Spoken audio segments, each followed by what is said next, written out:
اعوذ باللہ من الشیطان الرجیم بسم اللہ الرحمن الرحیم هو اللہ الذی لا الہ الا هو عالم الغیب والشہادۃ هو الرحمن الرحیم۔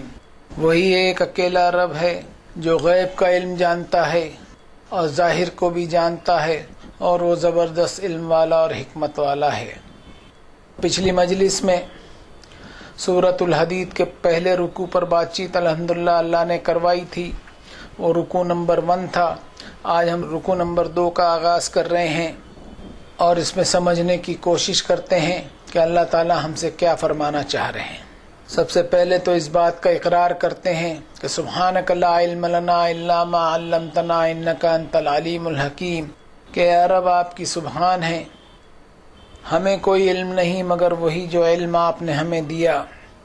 اور ہم یہ بھی دعا کرتے ہیں کہ رب اشرح لی صدری ویسر لی امری واحلل عقدۃ من لسانی یفقہوا قولی، کہ آپ کی کتاب کو سمجھنے کے لیے ہمارے ذہن کے دریچوں کو کھول دیجئے، ہمارے انٹلیکٹ کو کھول دیجئے کہ ہم آپ کے پیغام کو سمجھیں اور سمجھ کر کے جذب کرتے ہوئے، ایبزارب کرتے ہوئے اس پر عمل پیرا ہونے کی کوشش کریں، صرف اس خاطر کہ ہماری دنیا بھی حسین بن جائے اور ہماری آخرت بھی حسین بن جائے۔ اعوذ باللہ من الشیطان الرجیم بسم اللہ الرحمن الرحیم۔ من ذا الذی یقرض اللہ قرضا حسنا فیضاعفہ لہ ولہ اجر کریم۔ یہ میں نے 11 نمبر کی ایک آیت پڑھی ہے سورۃ الحدید کی۔ اس کا ترجمہ ایسا ہوگا، کون ہے جو قرض رہنے دے اللہ کے پاس اپنی نیکیوں کا بدلہ تو اللہ اضافہ کر کے دے گا اس میں سے، اور اس کے لیے باعزت اجر ہوگا۔ اب غور کریں اس آیت پر کہ اس آیت میں اللہ تعالیٰ نے قرض کی بات کہی۔ یہ قرض کس چیز کا ہے؟ یہ قرض ہے قرض حسنہ، یعنی نیکیوں کا قرض۔ اللہ تعالیٰ نے اس دنیا میں انسان سے انفاق فی سبیل اللہ چاہا ہے، یعنی اللہ تعالیٰ کی راہ میں کنٹریبیوشن ٹو دا سوسائٹی، یعنی معاشرے کے لیے انسان تعاون کرتا چلا جائے۔ یعنی جو نعمت انسان کے پاس ہے وہ نعمت اس کی خود کی نہیں ہے بلکہ اللہ تعالیٰ کی دی ہوئی ہے۔ اب ان نعمتوں میں انسان انفاق فی سبیل اللہ کرے۔ جنرلی ہم انفاق فی سبیل اللہ کو مال و دولت میں ہی لے جاتے ہیں۔ ایسا سوچنا جو ہے وہ ایک محدود ہو جائے گا، لمیٹڈ ہو جائے گا۔ مال و دولت کا انفاق فی سبیل اللہ تو ہونا ہی چاہیے، اس کے ساتھ ساتھ اللہ تعالیٰ کا دیا ہوا علم، نالج، ہنر، فن اور بھی بے شمار نعمتیں انسان کو اللہ تعالیٰ نے دے رکھی ہے۔ ان نعمتوں کا وہ سوسائٹی میں کنٹریبیوشن کریں۔ اگر انسان کے پاس تعلیم ہے تو وہ کسی کو تعلیم سے محروم کے ایجوکیشن کا انتظام کر دے۔ اگر انسان کے پاس کوئی ہنر یا اسکل ہو تو کسی غریب یا بے روزگار کو اپنے ماتحت رکھے اور اس کو وہ ہنر سکھا دے جو اس کی کمائی اور روٹی کمانے کا سادھن بنے۔ کسی کو اگر میڈیکل نالج ہو تو وہ کسی کی بیماری میں دوا پانی کا انتظام کر دے۔ یعنی ہر انسان اپنے آپ میں جھانک کر دیکھے کہ اس کے پاس ایسی کیا نعمت اللہ تعالیٰ کی ہے جس کو وہ خرچ کر کے انسانیت کے لیے فائدے مند بن سکے۔ وقت بھی اللہ تعالیٰ کی بے شمار نعمتوں میں سے ایک نعمت ہے۔ کسی شخص کو اللہ تعالیٰ کم ہی وقت کی محنت میں بہت زیادہ نوازتے ہیں تو ایسا شخص اپنے وقت کا بھی صحیح استعمال کرتے ہوئے اپنے وقت کو لوگوں کی بھلائی کے لیے کنٹریبیوٹ کرے۔ دنیا میں کتنے ہی غریب ملک ہیں اور کتنے ہی امیر اور مالدار ملک ہیں، ان سب میں انفاق فی سبیل اللہ کے ایوینیوز ڈھیر سارے مل جائیں گے۔ ضرورت ہے کہ انسان اپنے آپ میں تلاش کرے کہ وَأَمَّا بِنِعْمَةِ رَبِّكَ فَحَدِّثْ، what he has been provided by Allah، یعنی وہ احتساب کرے، اللہ کی نعمتوں کو اپنے چرچے میں لائے۔ he should count the blessings of Allah، تو اس کے ذہن میں اور اس کے دل میں نرمی اور ہمبلنس آئے گی۔ اللہ کی نعمتوں کے تعلق سے شکر کا ایسا جذبہ آئے گا کہ وہ یہ سوچے گا ثم لتسألن یومئذ عن النعیم، کہ جو کچھ بھی نعمتیں مجھے حاصل ہوئی ہیں وہ میری اپنی نہیں ہیں، اس کا حساب مجھ سے لیا جائے گا۔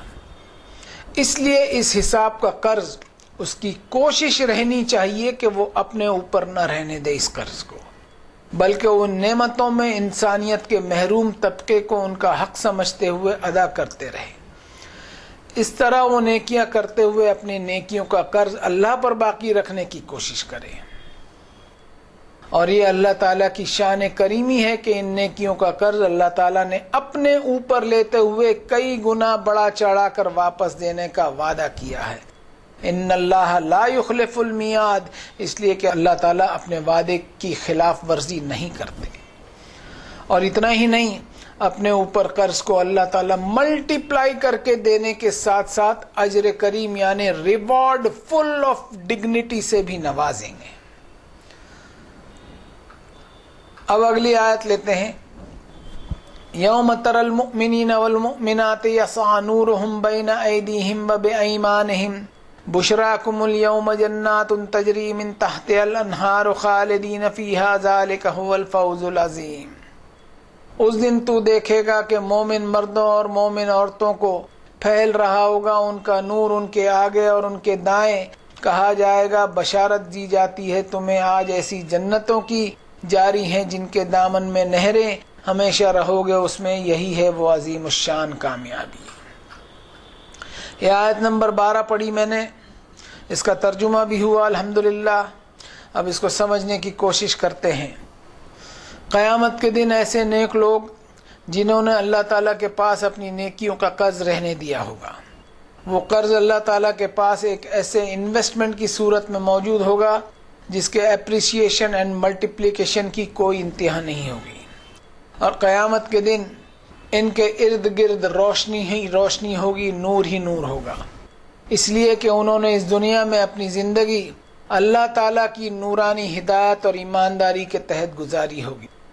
ان کے ایمان کی سچائی اور سیرت، ان کے کردار کی پاکیزگی قیامت کے روز ایسے نور میں تبدیل ہو جائے گی کہ ایسے نیک بندوں کی شخصیت جگمگا اٹھے گی. اور ان سے کہا جائے گا کہ آج کے دن تمہارے لیے خوشخبری ہی خوشخبری ہے، گڈ نیوز اور گڈ نیوز ہی ہے. چلو ان جنتوں کی طرف جن کے دامن میں نعمتوں کی نہریں جاری ہیں ہمیشہ کے لیے. ایسے نیک بندے جب جنت کی طرف لے جائے جائیں گے تو وہ اپنے نیک اعمال کی اور اپنے نیک سیرت و کردار کی پاکیزگی کے سبب اپنے دائیں بائیں نور ہی نور پائیں گے. اور اسی نور کے لیے ان کی یہ دعا ہوا کرتی تھی، یقولون ربنا اتمم لنا نورنا واغفر لنا انک علی کل شیء قدیر. اے اللہ ہمارے ان کاموں کو قبول کرتے ہوئے قیامت کے روز ہمارے لیے نور ہی نور لکھ دیجئے اور ہماری مغفرت کر دیجئے. اور اللہ تعالیٰ نے یہ بھی فرمایا یہ ہے زبردست کامیابی. دنیا کے سکسیسز اپنی جگہ ہیں لیکن وہ وقتی ہے، ہمیشہ کے لیے نہیں ہے. ریئل کامیابی اور پرماننٹ کامیابی ہے وہ آخرت کی ہوگی. اب اگلی آیت لیتے ہیں. یوم یقول المنافقون والمنافقات للذین آمنوا انظرونا نقتبس من نورکم قیل ارجعوا وراءکم فالتمسوا نورا فضرب بینہم بسور لہ باب باطنہ فیہ الرحمہ وظاہرہ من قبلہ العذاب. اس دن کہیں گے منافق مرد اور منافق عورتیں ان لوگوں سے جو ایمان والے ہوں گے، ذرا ہمارا بھی خیال کرو کہ ہمیں بھی روشنی حاصل ہو تمہارے نور میں سے. کہا جائے گا واپس جاؤ اپنے پیچھے اور تلاش کرو اپنا نور. پھر کھڑی کر دی جائے گی ان کے درمیان ایک دیوار جس میں دروازہ ہوگا، جس کے اندرونی حصے میں رحمت ہوگی اور اس کے بیرونی حصے میں اس کے سامنے ہوگا عذاب.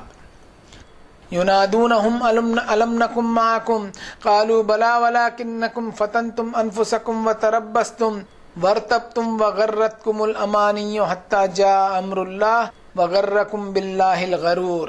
منافق آواز دیں گے ایمان والوں کے کہ کیا نہیں تھے ہم تمہارے ساتھ. ایمان والے کہیں گے ہاں، لیکن تم نے فتنے میں ڈالا خود کو اور تم موقع کے انتظار میں رہے اور تم شک کرتے رہے اور دھوکے میں رکھا تمہیں امیدوں نے، یہاں تک کہ آ گیا اللہ کا حکم اور دھوکے میں رکھا تمہیں اللہ کے بارے میں دھوکہ دینے والے نے. فَالْيَوْمَ لَا يُؤْخَذُ مِنْكُمْ فِدْيَةٌ وَلَا مِنَ الَّذِينَ كَفَرُوا مَأْوَاكُمُ النَّارُ هِيَ مَوْلَاكُمْ وَبِئْسَ الْمَصِيرُ. سو آج نہیں لیا جائے گا تم سے کوئی فدیہ اور نہ ان لوگوں سے جنہوں نے انکار کیا. ٹھکانہ ہوگا تمہارا جہنم کی آگ، وہی تمہارے لائق ہے اور بری ہے وہ لوٹنے کی جگہ. یہ آیتیں میں نے آپ کے سامنے پڑھی ہیں جن کا نمبر ہے 13، 14 اور 15، 3 آیتیں پڑھی اور ان کا ترجمہ بھی ہوا۔ اب ان آیتوں میں اللہ تعالیٰ نے منافق لوگوں کا تذکرہ کیا ہے کہ ان کے حال کیا بنیں گے قیامت کے روز۔ منافق ان کو کہتے ہیں جن کا ڈبل سٹینڈرڈ ایٹیٹیوڈ ہوتا ہے کہ اندر سے کچھ اور باہر سے کچھ۔ اب مومن لوگ جنت کی طرف جا رہے ہوں گے، ان کے آگے پیچھے نور ہی نور اور روشنی ہی روشنی ہوگی، اور منافق لوگ قیامت کے روز اس نور سے محروم ہوں گے اور اندھیروں میں ٹھوکریں کھا رہے ہوں گے۔ اس وقت وہ مومن لوگوں کو کہیں گے کہ ہمارے اوپر بھی کچھ نظر عنایت کر دو تاکہ ہمیں بھی کچھ روشنی مل جائے۔ جواب ان کو ملے گا کہ پیچھے پلٹ جاؤ اور وہاں کہیں اپنے لیے نور اور روشنی تلاش کرو، اور منافقوں اور مومنوں کے بیچ ایک ایسی آڑ کر دی جائے گی جس میں ایک دروازہ ہوگا اور اس دروازے کے اندر رحمت ہی رحمت ہوگی اور اس دروازے کے باہر عذاب ہی عذاب ہوگا۔ اہل جنت اس دروازے سے داخل ہو جائیں گے اور ان کے پیچھے جو منافقین ہوں گے ان کے لیے اس دروازے میں داخل ہونا ممکن نہ ہوگا۔ اب منافق لوگ اپنی فریاد میں یہ بھی کہیں گے کیا ہم تمہارے ساتھ نہیں تھے؟ مومنوں سے یہ کہیں گے کیا ہم تمہارے معاشرے کے فرد نہیں تھے؟ کیا ہم تمہاری طرح نماز روزے مینٹین نہیں کیا کرتے تھے؟ پھر آج ہمارے اور تمہارے درمیان ایسی جدائی کیسے پڑ گئی؟ ان مومنوں کی طرف سے جواب ملے گا یس، کیوں نہیں، تم ہمارے سماج کا ایک حصہ ضرور تھے، لیکن مذبذبین بین ذلک لا الہ ہؤلاء ولا الہ ہؤلاء ومن یضلل اللہ فلن تجد لہ سبیلا۔ تم میں اخلاص نہیں تھا، سنسیئرٹی نہیں تھی، اور ہمیشہ تم ایمان اور کفر کے درمیان لٹکتے رہتے تھے، اور دنیا کی زندگی کی دلچسپیاں تمہارے ایمان پر حاوی ہو گئی۔ اور اتنا ہی نہیں، الذین یتربصون بکم فإن کان لکم فتح من اللہ قالوا الم نکن معکم۔ ایسے دعوے تمہارے دنیا میں بھی تھے کہ جب کوئی فیوریبل حالات ہوں تو تم اپنے آپ کو ہمارے سے جوڑ دیتے تھے اور یہ کہتے تھے کہ ہم تو تمہارے ساتھ ہیں، اور وہی چال آج یہاں قیامت کے دن چل رہے ہو اور اپنے آپ کو ہمارے ساتھ سمجھتے ہوئے دعائیاں دے رہے ہو۔ وَإِن كَانَ لِلْكَافِرِينَ نَصِيبٌ قَالُوا أَلَمْ نَسْتَحْوِذْ عَلَيْكُمْ وَنَمْنَعْكُمْ مِنَ الْمُؤْمِنِينَ۔ اور دنیا میں جب حالات ہمارے خلاف ہوتے تھے تو تمہارا رویہ ایسا ہوتا تھا کہ جدھر تمہارا دنیاوی فائدہ ہوتا ادھر تم جھک جاتے تھے، تم دل سے ایمان والے نہیں تھے، جھوٹی دینداری کا لباس پہنے ہوئے تھے لیکن اندر سے بد دین تھے، بے دین تھے، اور تم ہمیشہ اس انتظار میں رہتے تھے کہ پلہ کدھر کا بھاری ہوتا ہے، اور جدھر کا پلہ بھاری ہوتا تم ادھر اپنی چکنی چپڑی باتیں لے کر چلے جاتے تھے۔ فاللہ یحکم بینکم یوم القیامہ ولن یجعل اللہ للکافرین علی المؤمنین سبیلا۔ اس طرح تمہارے ڈھلمل رویے اور تمہاری دنیاوی فائدے نے تمہیں اس کی دنیا کی لالچ میں ہی الجھائے رکھا، اور آخرت کے فائدے کی امید کے بیچ تمہارے ڈھلمل اور تذبذب والے رویے نے تمہیں تمناؤں کے چکر میں ڈال رکھا تھا، اور تم دنیا کے فائدے میں اس طرح پڑے کہ آج اللہ کا فیصلہ تمہارے درمیان آ گیا کہ پہاڑ برابر سونا بھی تمہارے پاس ہو تو اس کے بدلے میں بھی تم چھوٹ نہیں سکتے۔ تم ہمیشہ قیامت کے تعلق سے شک و شبہات میں پڑے رہے اور اللہ تعالیٰ کی طرف سے آئی ہوئی ہدایت میں شک و شبہ کرتے رہے، اور قیامت کی حقیقتوں کو ڈھکوسلا سمجھتے رہے، تم بوگس بات سمجھتے رہے، جبکہ یہ ہے اٹل حقیقت۔ اب اگلی آیتیں لیتے ہیں۔ الم یأن للذین آمنوا ان تخشع قلوبهم لذکر اللہ وما نزل من الحق ولا يكونوا كالذین اوتوا الکتاب من قبل فطال علیہم الامد فقست قلوبهم وکثیر منهم فاسقون۔ کیا نہیں وقت آیا ان لوگوں کے لیے جو ایمان کا دعویٰ کرتے ہیں کہ لرز جائیں ان کے دل اللہ کے ذکر سے اور اس سے جو نازل کیا اللہ نے حق سے بھرپور کلام، اور نہ وہ ہو جائیں ان لوگوں کی طرح جنہیں دی گئی تھی کتاب اس سے پہلے تو طویل ہو گئی مدت ان پر اور سخت ہو گئے ان کے دل اور اکثریت ان کی فاسق ثابت ہوئی۔ اعلموا ان اللہ یحیی الارض بعد موتها قد بینا لکم الآیات لعلکم تعقلون۔ اچھی طرح جان لو کہ اللہ ہی ہے جو زندگی دیتا ہے زمین کو اس کے بے جان اور بنجر ہونے کے بعد. یقیناً ہم نے بیان کر دی تمہارے لیے آیتیں، تو تمہیں بھی چاہیے کہ تم عقل سے کام لو. یہ آیت نمبر میں نے آپ کے سامنے 16 اور 17 پڑھی، ترجمہ بھی ساتھ میں الحمدللہ ہوا. اب ان آیتوں میں اللہ تعالیٰ نے ایک سوالیہ انداز میں ایمان والوں سے مخاطب ہو کر فرمایا کہ اے ایمان والو، اب بھی تمہارے دل پگھلتے نہیں اللہ کی یاد سے اور جو نازل کیا اللہ نے حق سے بھرپور کلام. اس آیت کے تحت سب سے پہلے میں کہنے والا اپنے ایمان کو ٹٹولوں کہ کیا میری ایمان میں وہ کیفیت ہے کہ اللہ کے ذکر سے میرا دل لرز جائے. اور جو اللہ نے یہ کتاب نازل کی جس کی آیتوں پر میں آج کیمرے کے سامنے دنیا سے مخاطب ہو کر کے بات کر رہا ہوں، تو کیا میرے دل، جذبات اور ضمیر کی کیفیتوں میں کچھ ہلچل ہوئی ہے؟ یہ ہر ایمان والا اپنے ایمان کی جانچ پرکھ کر لے کہ اس کے ایمان کی پوزیشن کیا ہے. سورۃ الانفال میں اللہ تعالیٰ نے اصل مومنوں کی ڈیفینیشن دی ہے. انما المؤمنون الذین اذا ذکر اللہ وجلت قلوبہم. بے شک ایمان والے تو وہ لوگ ہیں کہ جب ان کے سامنے اللہ کی موجودگی کا احساس دلایا جاتا ہے تو ان کے دل دہل اٹھتے ہیں. وَإِذَا تُلِيَتْ عَلَيْهِمْ آيَاتُهُ زَادَتْهُمْ إِيمَانًا وَعَلَىٰ رَبِّهِمْ يَتَوَكَّلُونَ. اور جب اللہ کی نازل کی ہوئی کتاب کی آیتیں ان کے سامنے پڑھی جاتی ہیں تو ان کے ایمان میں اضافہ ہوتا ہے اور ہمیشہ وہ اپنے رب پر ہی توکل اور بھروسہ کرتے ہیں. اولئک هم المؤمنون حقا. ایسے ہی لوگ حقیقت میں ایمان والے ہیں. اس آیت سے ہم سمجھیں کہ کیا یہ خوف خدا ہم میں ہے یا نہیں، اور اللہ کی کتاب کی آیتیں جب پڑھی جاتی ہیں تو ہمارے ایمان میں اضافہ ہوتا ہے یا نہیں. جبکہ حال ہمارا یہ ہے کہ اللہ کی کتاب سے ہمارا تعلق ہی نہیں ہے تو ہمارے ایمان اور توکل کے کیا ٹھکانے ہوں گے.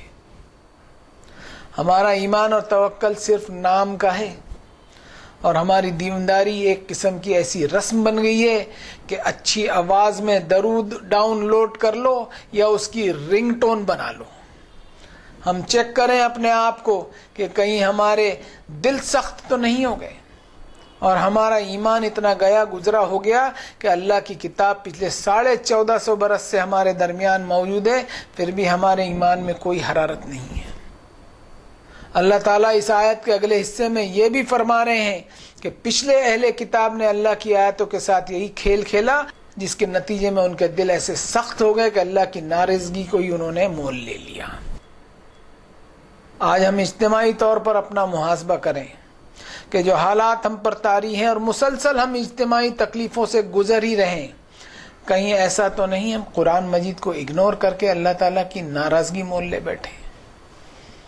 آگے اللہ تعالیٰ نے مثال دی ہے کہ وہ اللہ ہی ہے جو زمین کو اس کو مرجھانے اور سوکھنے کے بعد ہریالی عطا کرتے ہیں اور زمین لہلہا اٹھتی ہے.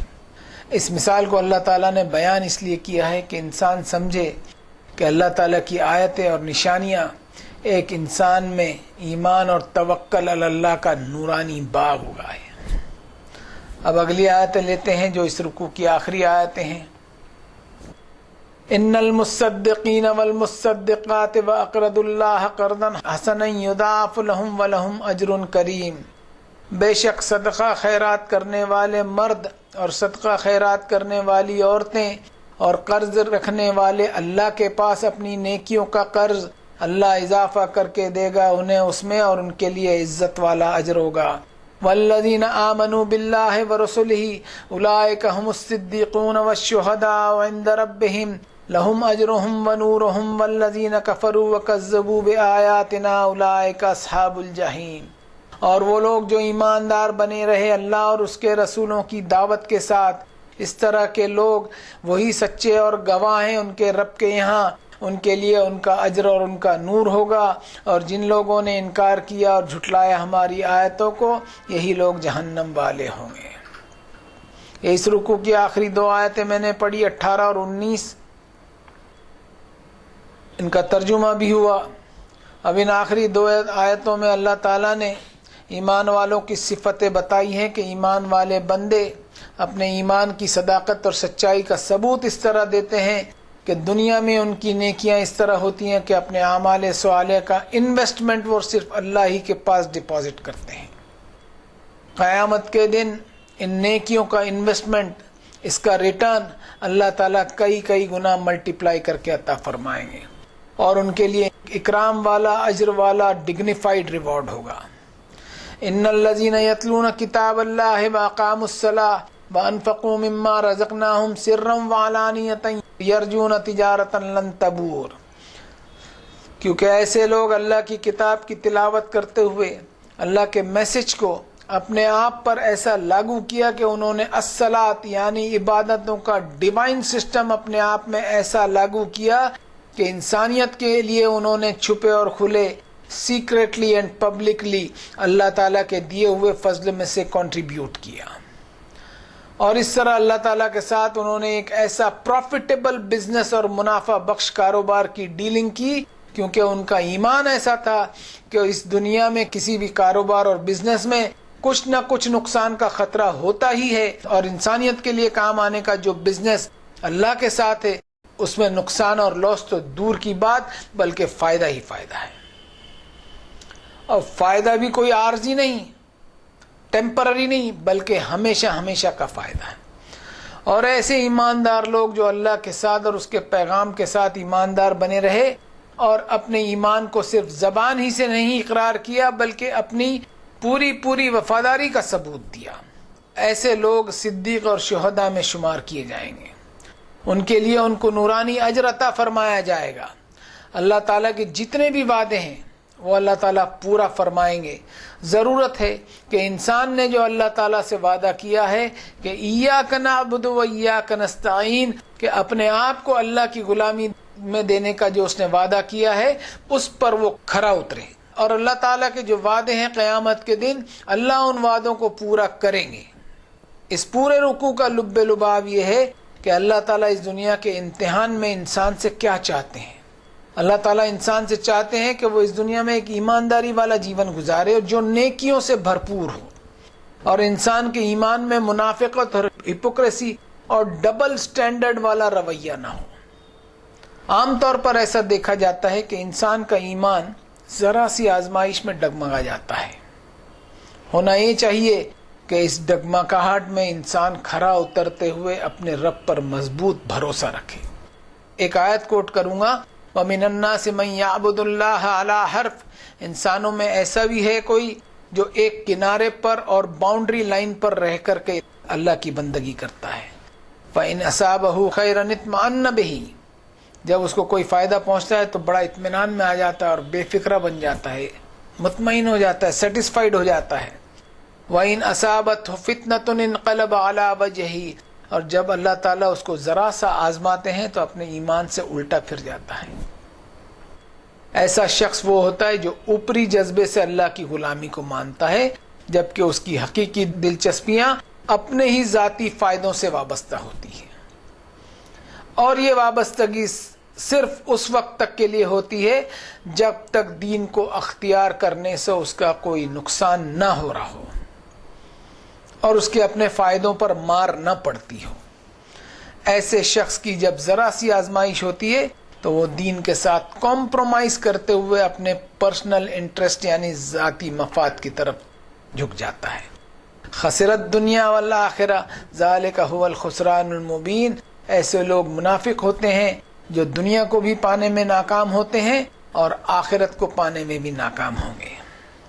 اپنے دو طرفہ رجحان کی وجہ سے نہ دنیا کی طرف یکسو ہو سکے اور نہ آخرت کی طرف. یہ ایسے زبردست نقصان میں پڑیں گے جس کی کوئی امتحان نہیں. یہ جو کچھ تھا جو اللہ تعالیٰ کے اس عاجز بندے نے سمجھنے کی کوشش کی اللہ کی مدد سے اور آپ کے سامنے پیش کرنے کی کوشش کی، اللہ تعالیٰ اس کو قبول فرمائے. وصلی اللہ تعالی علی خیر خلقہ محمد وعلی آلہ واصحابہ اجمعین برحمتک یا ارحم الراحمین.